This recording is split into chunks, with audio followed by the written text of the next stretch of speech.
من هو صاحب قصيدة يا دجلة الخير؟ محمد جواهري. أماكن تاريخية في العراق. مديني. اسم نبي بحرف الشين. طقها. لا يا ابوي. أبو المثل شي يقول؟ يقول بيت أبونا واحنا نلعب بيه. نلعب بيه. أبو المثل شي يقول؟ شو يقول؟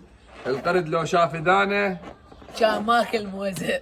كان ماكل موزة كان حارب زمانه.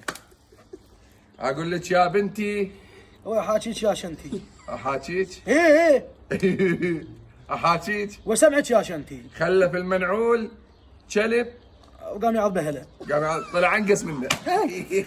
اسم بنت يبدأ بحرف الراء. ممكن وينك راء؟ رواء. الرجاء. صح حقك. اسم بنت يبدأ بحرف القاف.